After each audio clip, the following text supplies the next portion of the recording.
We believe that the strength of any organization lies in its people. And we also know that when employees feel financially secure, they're empowered to bring their best selves to work, driving productivity, engagement, and long-term success. Financially secure workers are also more likely to stay with their company, which can improve retention, boost morale. Both of these things lend themselves to financial benefits for employers as well. What makes a financial benefit truly move the needle for both employers and employees? This led us to examine what we call an intentional benefit. And drawing on Commonwealth's decades of experience, we've identified 3 central characteristics. First, they're outcome-focused. That is, they're focused on improving workers' financial confidence and lowering stress while unlocking business results in a measurable way. Second, they're responsive, designed for the needs of employees earning up to about $80,000 annually, who face different realities than higher-paid staff. And third, they're additive, enhancing health and retirement benefits by adding features or enabling greater use and effectiveness. Earlier this year, we surveyed 2,054 respondents earning under $80,000.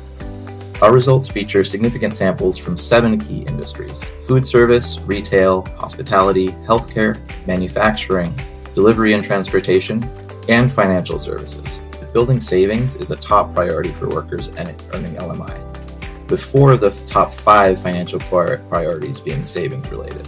After better paid and medical leave, the top choice among LMI workers was workplace-based emergency savings accounts. 40% of our survey respondents hold medical debt. However, what we found is that the majority of this medical debt is under $5,000, suggesting that the cost is not insurmountable and could be mitigated through benefit solutions. These findings underscore the importance of providing seed funding and employer contributions to HSAs as an incentive to ensure that employees who select HDHPs enroll in and make use of their HSA. As our national survey shows, today's workforce experiences a variety of different financial stressors and challenges. What financial challenges are you hearing most from your employees that keep them from fully being present and productive at work? The most common financial stressor that employees cited when taking this emergency withdrawal was an increase in cost of living expenses. When Commonwealth dug deeper into the interviews with these employees, that we learned that these cost of living increases really disrupted their regular budgeting process, and then in turn reduced their capacity to handle unexpected expense shocks. First, just a lot of short-term financial fragility, where we have our associates are frequently sharing that they don't have enough money saved for emergencies, which then creates constant background stress and distraction. Employee financial stress can lead to performance issues that directly impacts productivity, it impacts recruitment and retention, and all of those are super important business metrics. Workers under financial strain are 5 times more likely to be preoccupied with money matters while working and tend to take roughly twice as many sick days or personal days as those who are not financially stressed.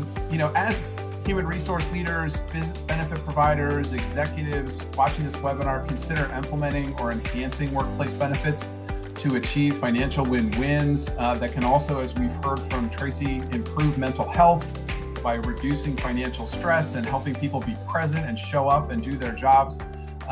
What sort of advice do you have for folks in that area? We have a highly diverse workforce, generationally, culturally, globally, by income. And, really, I think we're thinking more and more about being intentional to specific groups so that they have the relevant benefits available to them, and then they'll take advantage of those benefits. My big piece of advice is just to meet associates where they are and acknowledge that one size does not fit all. And I have an example of that, really. We were lucky to have Commonwealth work with us to design and communicate our emergency savings program. And through their research, we really learned that associates have different financial needs and wanted to save not only in different ways, but with different levels of access to their savings. But how do you think about employers and how they can move beyond financial wellness from being a nice to have to being really an integral component of what human resources is providing? I think affordability is the focus of our entire country right now, whether it is affordability of housing, food, basic needs, healthcare, being able to save for retirement. I just think affordability is the focus. We've got 5 generations in the workplace, as everybody has said very well. You can't really, it's not a one size fits all. You need to meet everybody's needs. And so I think having meaningful financial programs, whether you're focused on financial literacy or debt management or savings, emergency savings, retirement planning, I feel like you really need to cover it all. And it's probably one of the most important benefits that employers offer.